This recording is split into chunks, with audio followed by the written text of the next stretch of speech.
At 4:51 a.m. on May 1st, 2010, a frantic 911 call was placed from a quiet gated community on Oak Beach in New York. The caller, a terrified young woman, gasped for breath as she repeated 5 chilling words, "They're trying to kill me." And then she vanished. For over a year, no one knew what happened to 24-year-old Shannon Gilbert, until her body was found in a cold, marshy field just a few miles away from where she was last seen. Was her death an accident? Or was she the first known victim of the Long Island serial killer?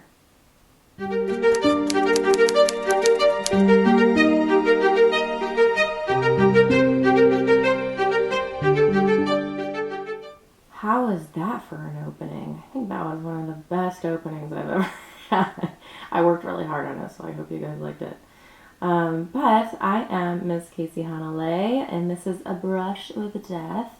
I apologize, I am feeling a little under the weather, so I got this nice raspy voice for you. And in this series, I sit down, I tell you a true crime story, and I paint you a picture at the same time. So if you like that idea, and you like art, and you like true crime, then go ahead and hit that subscribe button. That way you will never miss one of my terrible, but hopefully entertaining and inspirational stories. So before we get into the case, as always, I like to introduce you to our special guest, which is a piece that I did a few years ago for a live painting event. This is Maureen, if she was a bad biker babe. And she has some tattoos and stuff. She looks pretty badass. So, like I said earlier, we are talking about the Long Island serial killer today. It's going to be a little different than we normally cover our cases because this is a serial killer, our first one ever. So, wish me luck, and let's get into this case, guys. A chilling 911 call, a secretive beach town, and discovery that would expose one of the most terrifying serial murder cases in American history.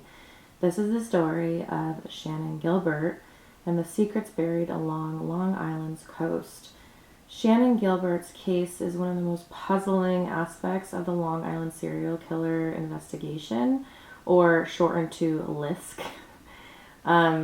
Unlike the other victims, her death has not been officially linked to LISK, and there is conflicting evidence about whether she was murdered or died accidentally.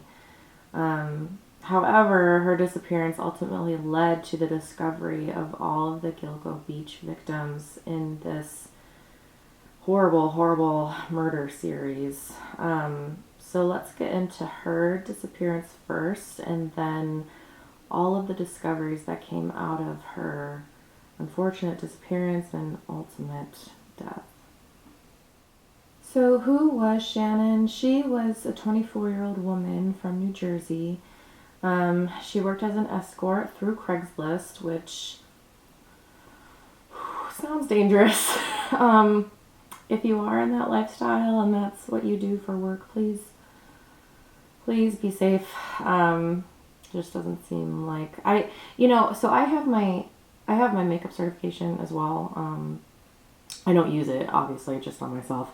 But there was a story when I was getting my certification. There was a story about a girl that got a job through Craigslist. She was a makeup artist, and she went to meet the person, and it was a trap, and she ended up being killed. So if you're using Craigslist for anything, guys, just bring a friend. Be safe out there. It's a scary, scary world out there right now. So back to Shannon. So she was reportedly struggling with mental health issues and unfortunate drug addiction. The last night she was seen was May 1st, 2010. So she was hired by a man by the name of Joseph Brewer, and he was a client that lived in Oak Beach, in this like gated community near Gilgo Beach, which we'll get to in a minute. Around 4:30 a.m., she became really paranoid and fled the Brewer's home. She ran down the street and was banging on all the neighbors' doors, screaming, "They're trying to kill me," which there's an investigation right into all of this, and nothing is really found if like people were actually trying to kill her, or if maybe she, there was some drug use or something. I'm not really sure. But several residents, including Gus Coletti, tried to help her, but she ran off. She did call 911, and this is where the 911 call comes from, speaking in a very panicked voice, and she's incoherent, and the call goes on for like 22 minutes, so a long, long call. During her 22-minute 911 call, she repeatedly said, "They're trying to kill me." The operator struggled to understand her as her words became increasingly frantic. Two men, Joseph Brewer, her client, and Michael Pack, her driver, can be heard in the background of the 911 call, but there's no like indication that they're like threatening her in any way. I think they're just trying to find her and looking for her, but obviously we weren't there, so we don't know what she was experiencing. So she makes the call. No threats are heard from these two gentlemen on the other line, but then she continues to run until she disappears into the marshes of Oak Beach. And there she is never seen alive again. So, what a terrifying way to, have your last moments. I can't imagine, what she was experiencing, even if she was sober or not, it doesn't matter. I think her last moments were probably really rough, which is hard to reconcile that. So while they are looking for Shannon Gilbert, this is when they find the many bodies at Gilgo Beach. So December 11th and 13th of 2010, this is when the first 4 bodies are found alongside Ocean Parkway, and all of them are later determined to be missing sex workers. So the victims are identified as Maureen Brainerd Barnes, who was 25. She was missing since 2007. And then we have Melissa Bartholomew. She was 24 years old, and she was missing since 2009. And then we have Megan Waterman. She was 22. She was missing since 2010. And then we have Amber Lynn Costello, 27, and she had been missing since 2010 as well. So these 4 bodies are found wrapped in burlap and relatively in good shape. Some of them had been missing for a few years, but I think due to how they were buried and wrapped up and stuff, it kind of preserved their bodies a bit. So they were easily identified, and but again, not Shannon, right? So they continue looking for Shannon. So later the next year, so the search continues in March and April of 2011. This is when more bodies are found. So this gets a little confusing at this time, because these bodies are dismembered and are linked to other body parts which have been found years earlier. So I will try my best to keep it straight. It does get a little confusing. So they do find 4 more bodies at this time. The first one is a Jane Doe, number 6. Her torso was found in the year 2000, so 11 years earlier her torso was found, and then they find more partial remains in 2011. She is later identified, but when they identify her, I will say her name at that time. And then they find a skull of Jessica Taylor, who was 20 years old.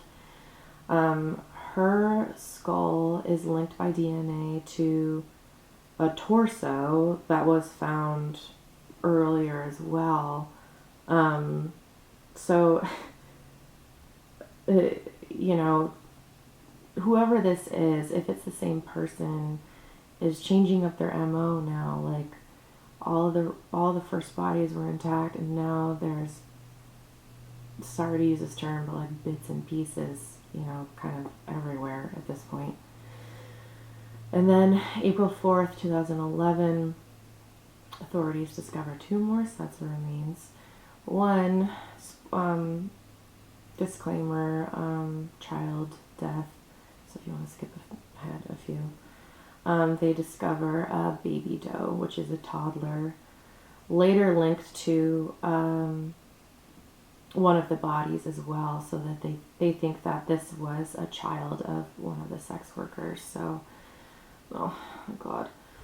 And then they find an Asian male doe. This is the only male victim that they find, and his body is fully skeletonized, and he is wearing women's clothing, so they think that he was maybe a sex worker, maybe a cross-dresser. They don't really know. I don't know if cross-dresser is the right term. I think it is, but if I use the wrong term, I apologize.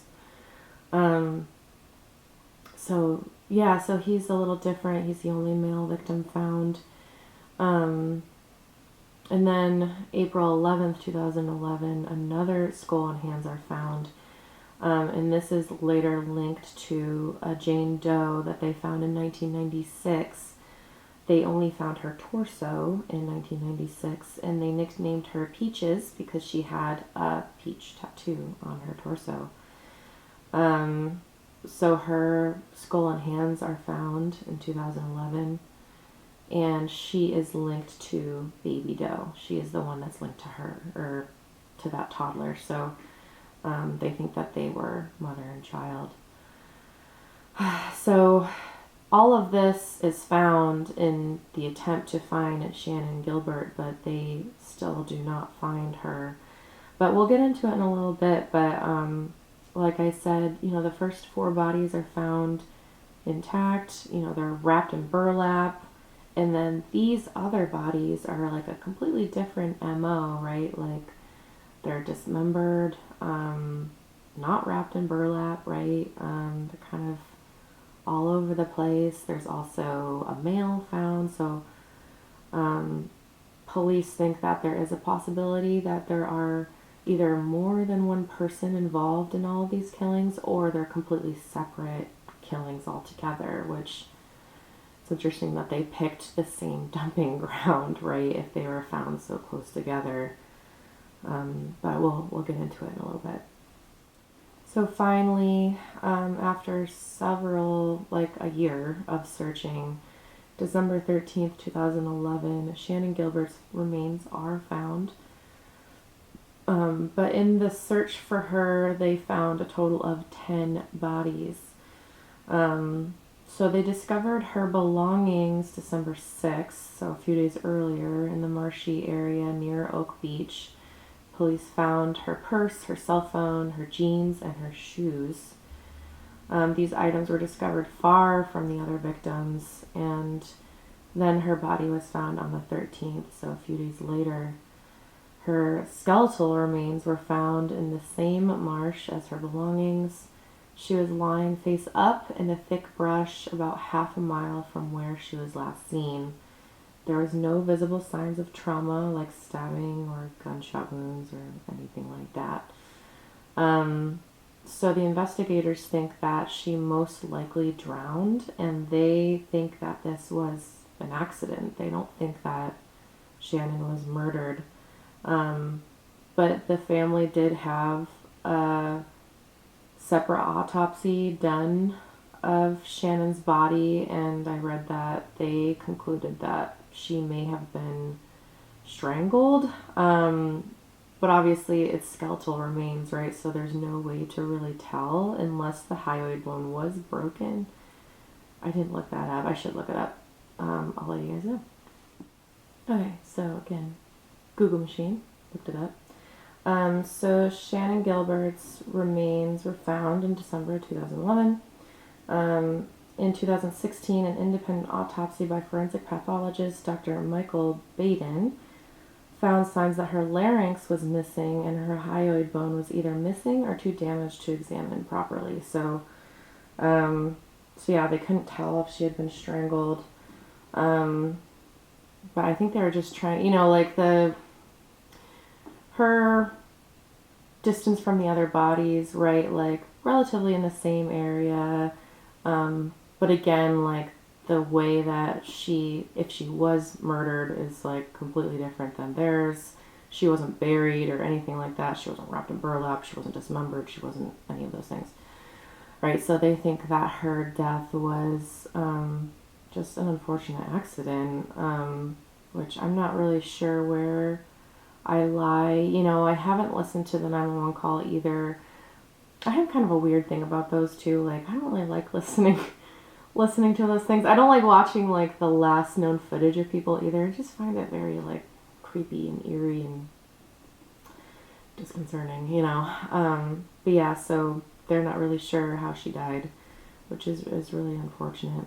But so in 2016, after her autopsy, they also make a connection between baby doe's DNA and Peach's. So this is when they find out that they confirm that they are mother and child.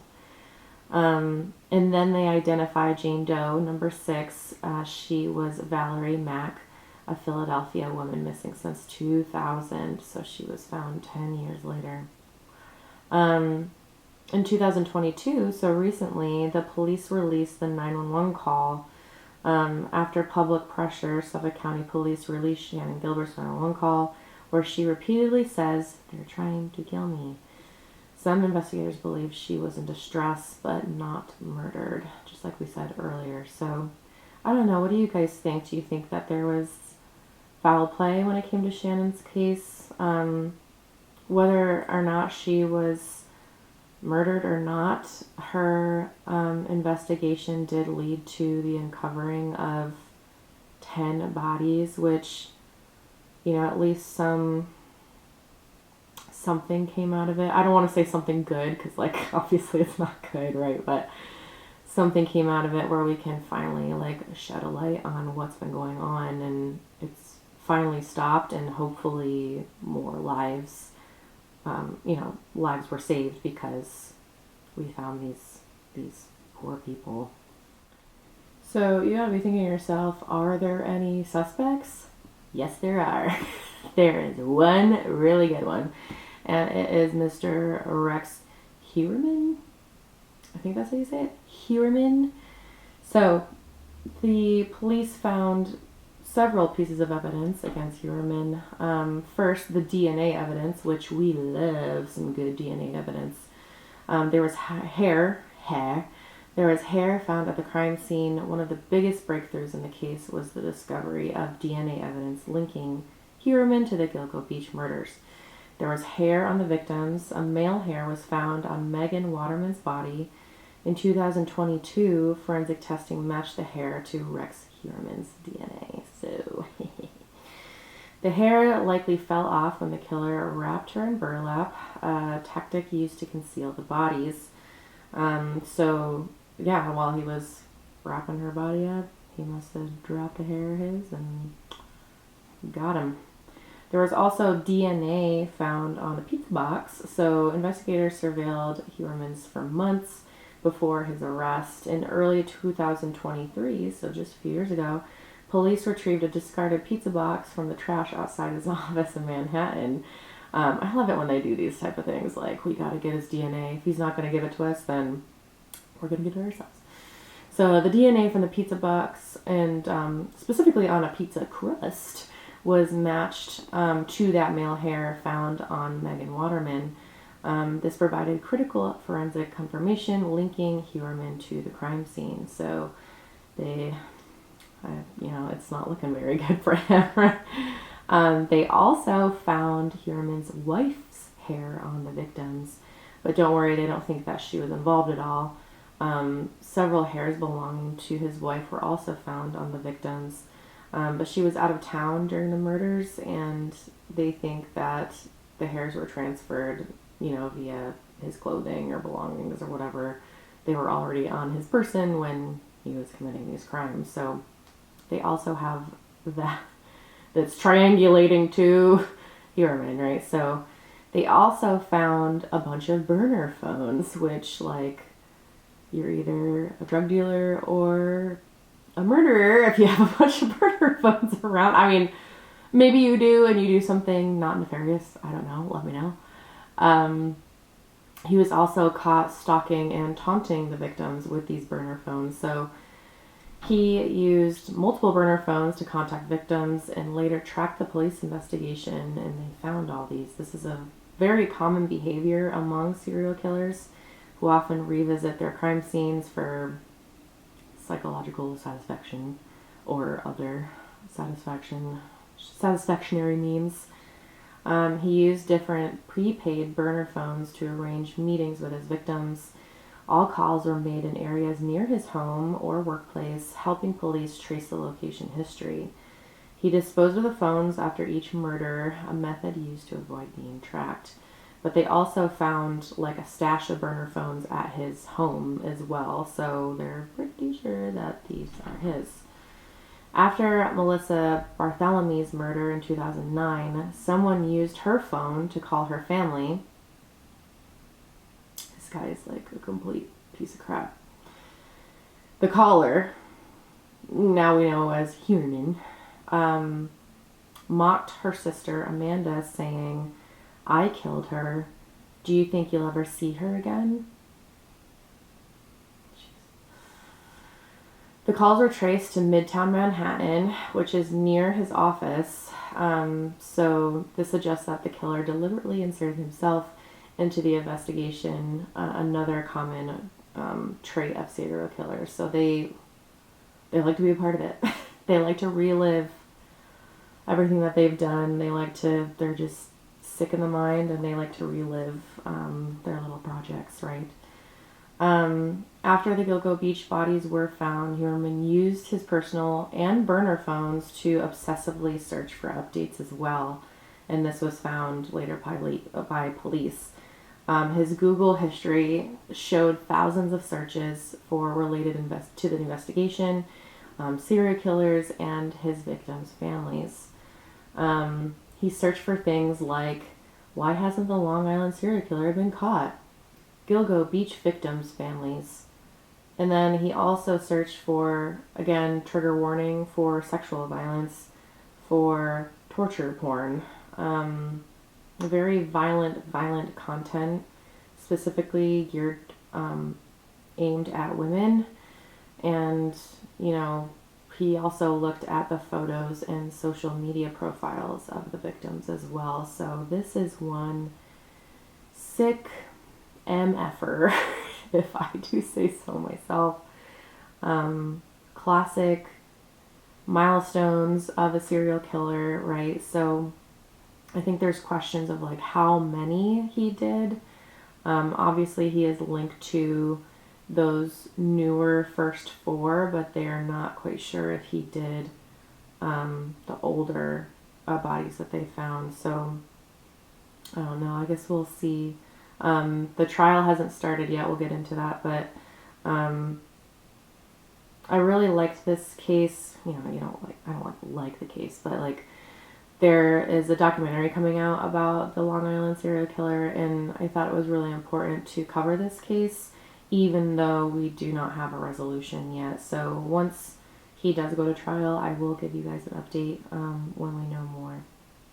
So some more evidence that they found against Heuermann was the cell phone pings and the location tracking. So cell phone records did place him near the locations where the victims disappeared, and also the burner phones used to communicate with the victims would ping off the cell towers as well near his home and his office. So it's placing him at the scene, right? And then also what really places him at the scene is his Chevrolet Avalanche, which if you've never seen one, I really like those cars.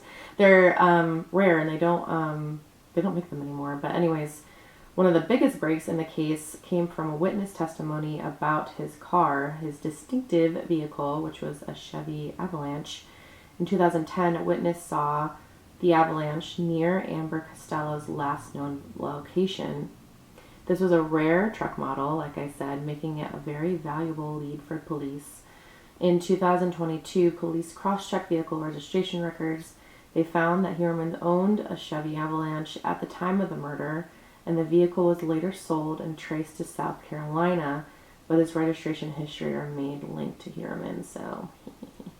They also got some surveillance footage near Gilgo Beach showing the actual truck, his make and model.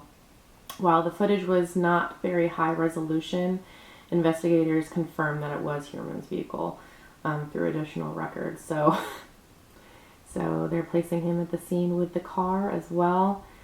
And then also, like I said, all the burner phones. I don't think they found all of them. He would dispose of a lot of them, but they did find a lot of them hidden in his home. And they suspect that he used a lot of them to taunt his victims later on, the victims' families. And then I think the most damning for him was they did find trophies that he took from his victims. And, you know, it always like if you're trying to get away with something, why would you even risk taking a trophy? You know what I mean? But I think it's part of the serial killer, like, psychology, right? They, like, need something to remember it by. So a lot of them take things, right? And so what he took was the, like, IDs, identification cards, from his victims. And then a lot of, like, little belongings, right, that he kept as well. So, and they found these in his home. So, like, how stupid can you be? Like, if you think you're gonna get caught, why don't you just get rid of those? But he was sloppy, right? Which, thank God he was sloppy, right? And like I said earlier, he would look up very violent, you know, adult porn and stuff on his phones and also his computer, just showing kind of a history of violence, right? So they found hundreds of violent and sadistic pornographic images, some involving women being tortured and restrained, much like the victims of Gilgo Beach. So, you know, they were wrapped in burlap and bound. So that was another link to the case. Now, I think I said it in the, what case was it? I think it was the Gabby Petito case where, like, just because someone likes something that's different doesn't make them a murderer, right? But I think, you know, if you're into, like, sadistic pornography and, you know, BDSM and this kind of stuff is, like, completely different. Like, this is not BDSM. This is sick, effed up stuff, right? So, I think, you know, if you find this type of stuff on, you know, your loved one's computer or something, please reach out for help. You know, like, I would not feel safe if I found that stuff on a family member's computer. Now, that's excluding, like, BDSM and stuff like that. Like, that's totally controlled. That's all consent, right? This stuff does not involve consent. So, there's definitely a difference. And, you know, just because somebody is into BDSM or whatever, doesn't make them a violent person. It doesn't make them a bad person. It doesn't make them an evil person.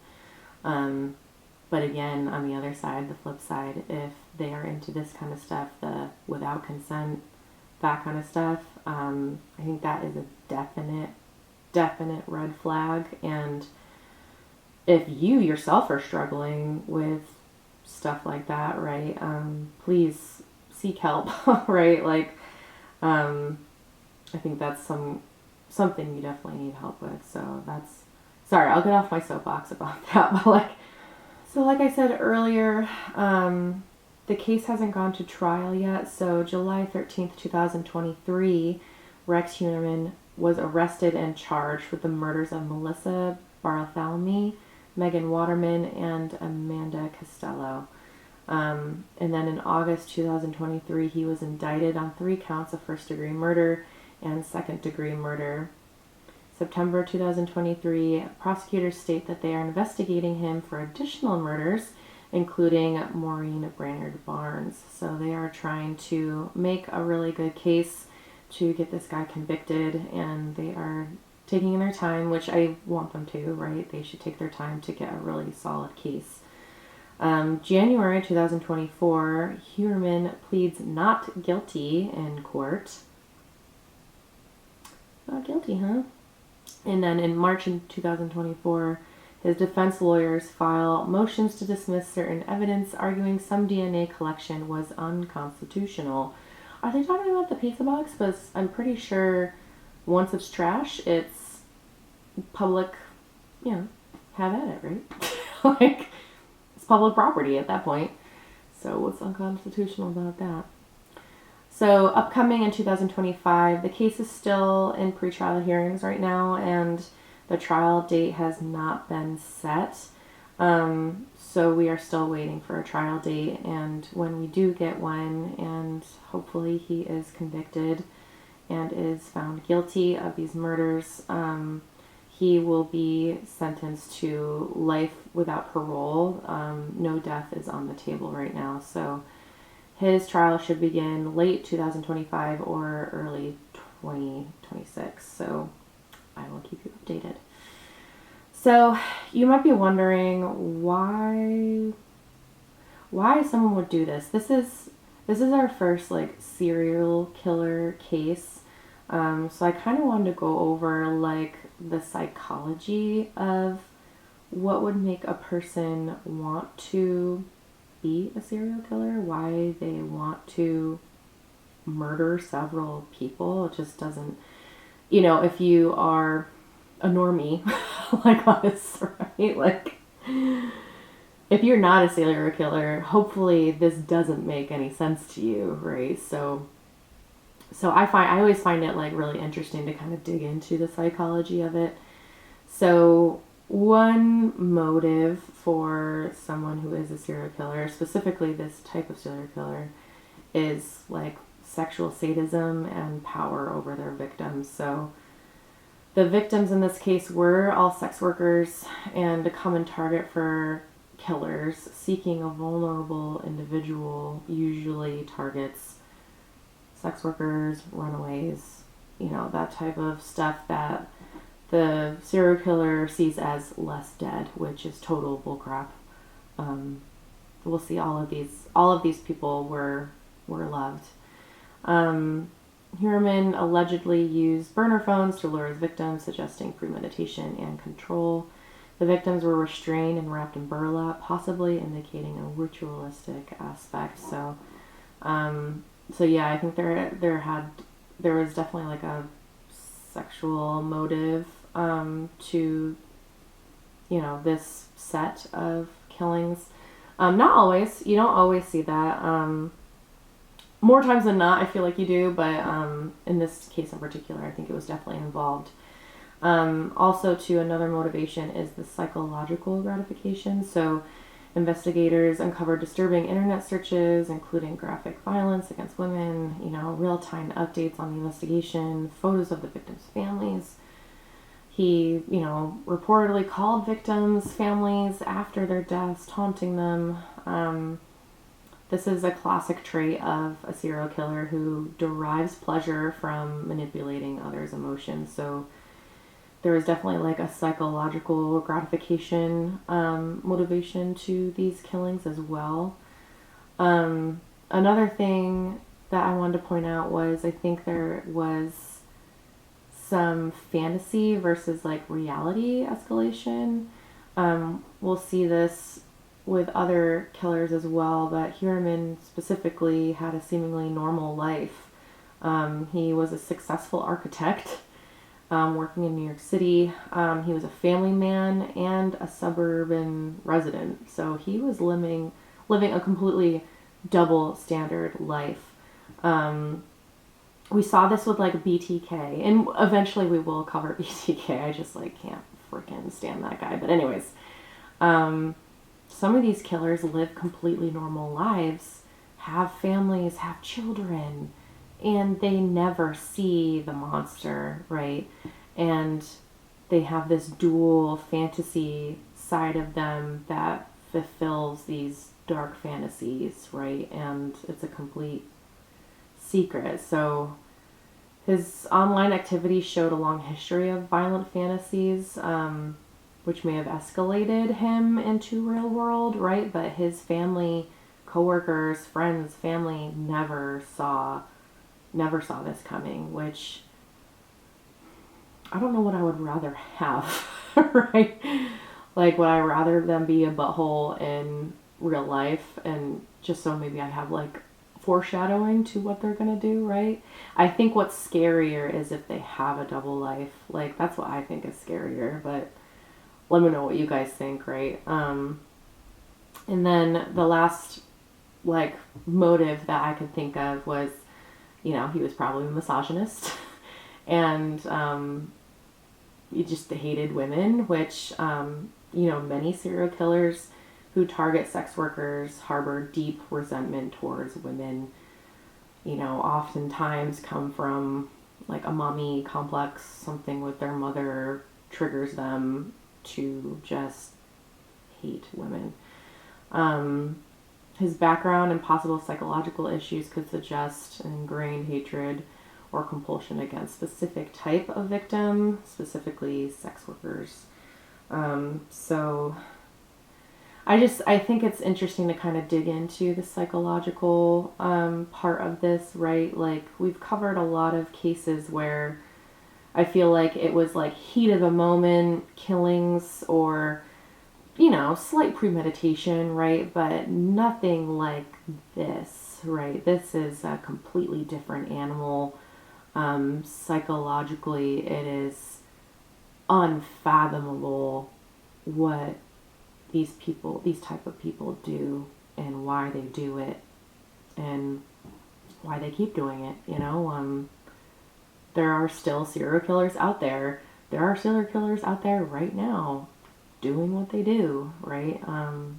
So I think it's interesting to try to reconcile it or try to understand psychologically what is happening there.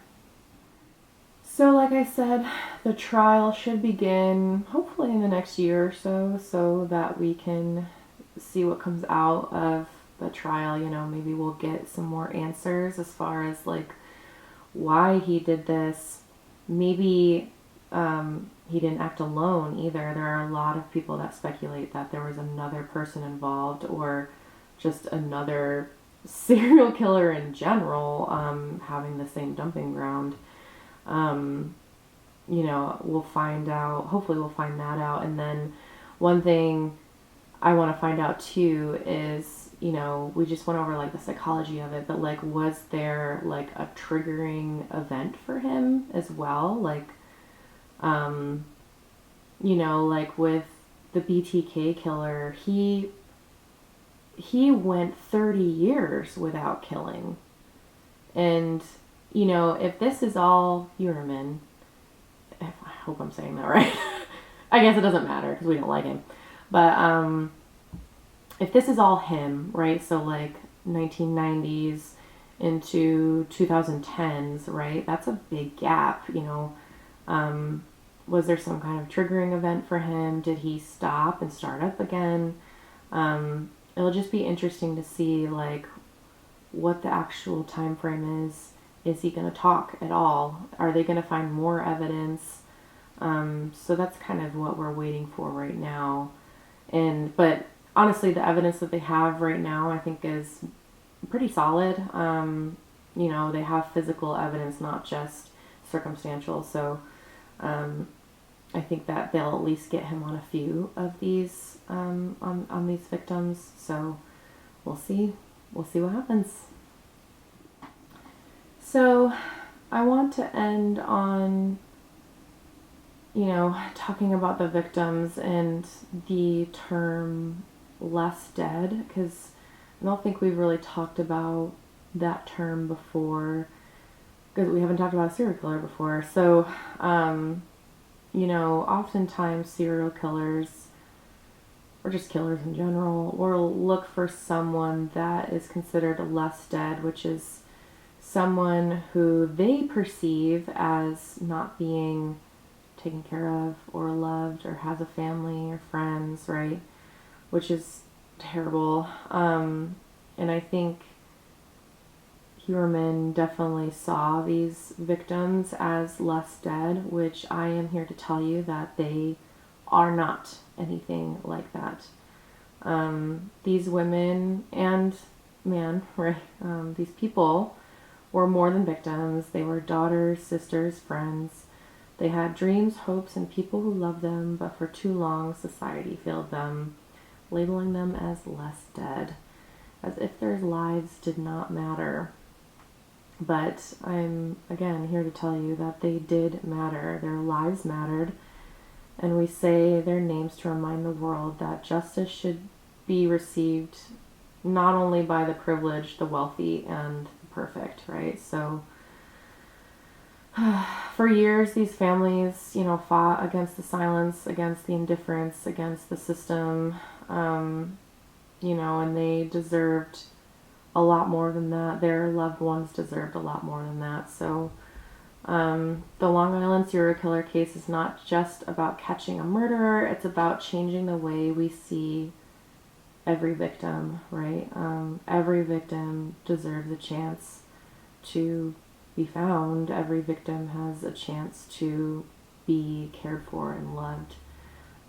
They deserve justice, right? So for Melissa, Megan, Amber, and Maureen, and all the others who have yet to be found, you are never less.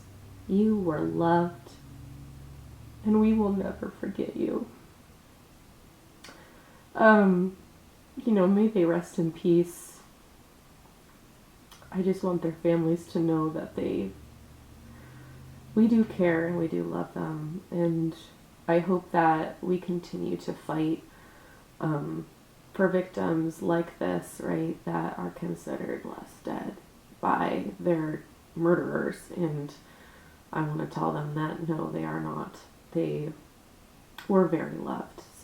So like always, I like to end on a quote, and I found a few that I liked from different people. So I'm going to start with the one that I found from Sarah Turney. Now, if you don't know who Sarah Turney is, she's a victims advocate, a podcaster, and a social media influencer known for using her digital platforms to raise awareness about true crime cases, wrongful convictions, and missing persons. She is particularly recognized by her work fighting the justice for her sister, Alyssa Turney, who disappeared in 2001. So she said, in relation to the less dead comment, right, is every victim deserves the same level of outrage, the same demand for justice, no matter who they were or what choices they made. Which, again, I think brings us back to, all of these victims were loved by someone. They were someone's child, maybe someone's parent, sister, brother. They all made a difference, and we're here to say that they do matter, and it doesn't matter what choices they made in life, right? They were still loved. The second quote that I found I really liked, which was from the attorney of the families for the Long Island serial killer victims, John Ray. So he said, "These women were not disposable. They were human beings with dreams, families, and worth," which, coming from him, I think is really powerful as well. Speaking for the families, they are saying you are wrong. These women were loved. So I hope that you find that encouraging. I hope you guys go out there and know that no matter your choices, no matter what you do in this life, you are loved. I love you, God loves you, you know, you have people that care about you, and just try to hold on to that, try to take that with you, and you know, it doesn't matter what you do in this life, as long as you're not hurting anyone. I'm still gonna love you even if you hurt someone, right? But be nice to people, don't hurt anyone, okay guys? Alright, and with that, I'll show you the final piece. Oh my gosh, I love it. I love how it turned out. So, I'm from New York, right? So, you know, going to the beach was kind of a regular thing growing up. Would go over a year, at least once a year, and I don't know, I just felt like I had a real connection with this case and these victims. You know, so I tried to paint something beautiful, turn where they were found into something beautiful, right? So this is of Oak Island, and I hope that you guys like it up there. I think it's really pretty. I'm gonna hang that up in my house. Alright guys, well, I hope that you enjoyed this coverage of the Long Island serial killer. Again, I'm sorry, I am feeling a little under weather. My voice is kind of going, but I hope, you know, you hung in there. Thank you so much. Be nice to each other, be kind, you know, as long as you're not hurting anyone, and, you know, do what you love. And I hope that I see you in the next episode of A Brush with Death.